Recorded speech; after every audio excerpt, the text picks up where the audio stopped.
लोकशाहीचा बुलंद आवाज, रिपब्लिकन वार्ता, महाराष्ट्र।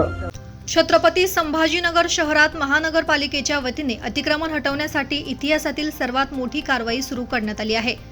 28 जून पासून महानगरपालिकेने शहरातील अनधिकृत अतिक्रमण हटवण्याचे काम हाती घेतले आहे। याची सुरुवात जालना रोडवरील केब्रिज चौक पासून करण्यात आली। सध्या ही कारवाई केब्रिज चौक ते एपीआय कॉर्नर पर्यंत करण्यात येणार आहे। दुसऱ्या टप्प्यात एपीआय कॉर्नर ते बाबा पेट्रोल पंपापर्यंत ही कारवाई करत जालना रोडचे सर्व्हिस रोड मोकळे करण्यात येणार आहे।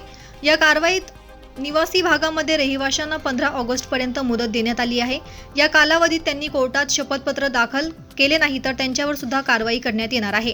मालमत्ता धारक आता तुम्ही जमीन दुरुस्त करणार जे स्थिती गरज झालेली, काही लोक आता तुमच्याकडे येऊन आता कागदपत्र दाखवायला लागले का? त्याच्यामुळे काही उशीर तर झाला नाही या मालमत्ता धारकांना तुमच्याकडे यायला? नाही, आमचा कारवाई करण्याचा तर मानस होताच, परंतु माननीय न्यायालयाने एक मानवीय दृष्टिकोनातून त्यांना संधी दिलेली होती। त्या संधीमध्ये त्यांनी जर सर्व्हिस रोडवरती कुठल्याही स्वरूपाचं कच्चं पक्क बांधकाम केलेलं असेल तर ते स्वतःहून काढण्याची अपेक्षा आहे व्यावसायिक बाबतीमध्ये। आणि 15 ऑगस्ट पर्यंत जी मुदत दिली होती ती निवासींसाठी आहे। असं असतानाही बऱ्याचशा नागरिकांनी आतापर्यंत त्यांची जी काही कच्ची पक्की बांधकाम आहेत ती निष्कासित केलेली नसल्यामुळे आज आम्हाला दुर्दैवाने ती निष्कासित करावी लागतील आणि सर्व्हिस रोड मोकळा करावा लागेल। याच माध्यमातून नागरिकांना काय आवाहन करणार आपण? नाही, ही मोहीम फक्त या एका स्ट्रेच पुरते मर्यादित नाहीये। आपण म्हणतो केम्ब्रिज पासून एपीआय किंवा तिथून महावीर बाबा पेट्रोल पंप पर्यंत, तर तसं नाहीये, पूर्ण शहरभर ही कारवाई होणार आहे। त्यामुळे सर्व नागरिकांना आपल्या चॅनलच्या माध्यमातून हीच विनंती करतो की ज्या ज्या आस्थापना त्यांच्या स्वतःच्या मालकीच्या जागेमध्ये नसतील त्यांनी तात्काळ त्या तिथून काढून घ्याव्यात आणि ज्या अनधिकृतपणे आमच्याकडे म्हणजे ज्या त्यांच्या स्वतःच्या मालकीच्या खाजगी जागेवर ज्यांनी केलेले आहेत परंतु महानगरपालिकेची कुठलीही परमिशन त्यांनी घेतलेली नाही त्याला तात्काळ त्यांनी गुंठेवारी करून घ्यावं आणि नियमित करून त्यांच्या मालमत्तांना त्यांनी सुरक्षित। देखिए 20 तारीख को बड़े पैमाने पे मुकुंदवाड़ी में हम लोगों ने महानगरपालिका के साथ जो एनक्रोचमेंट था वो निकाला गया था। इसके बाद कुछ लोग माननीय उच्च न्यायालय में उन्होंने अपील दाखिल की थी, उसके बारे में कोर्ट का डिसीजन भी आया हुआ है और उच्च न्यायालय ने सख्ती से पेश आके सबको कहा है कि ये सब अतिक्रमण है वो निकलना चाहिए और हमें वक्त वक्त पे हाईकोर्ट को वहाँ पे रिपोर्ट भी भेजनी है।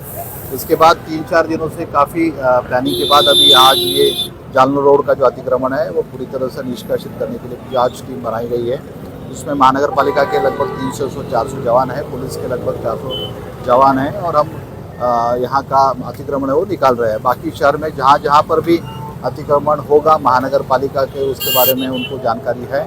जहाँ जहाँ महानगरपालिका जाएगी उनको पुलिस की मदद लगेगी, वहाँ पे पूरी बल के साथ हमारी पुलिस फोर्स जाएगी और हम लोग कोई भी अतिक्रमण मुहिम में बाधा नहीं आने देंगे और अतिक्रमण पूरी तरह से यहाँ का शहर। ही अतिक्रमण कारवाई नुसती जालना रोड पर्यंत मर्यादित नसून ती पूर्ण शहरात करण्यात येणार आहे। ज्या ज्या नागरिकांनी अनधिकृत अतिक्रमण केले आहे त्यांनी स्वतःहून काढून घ्यावे, नाहीतर महानगरपालिका कारवाई करणार आहे। आजच्या कारवाईसाठी महानगरपालिकेचे 200 कर्मचारी, नागरी मित्र पथकाचे 150 कर्मचारी असे एकूण 350 कर्मचारी, 400 पोलीस कर्मचारी, 20 जेसीपी, 5 पोकलँड, 20 टिप्पर, रुग्णवाहिका, अग्निशामक दल असा ताफा घेऊन महानगरपालिका अतिक्रमण कारवाई करण्यासाठी रोडवर उतरली होती।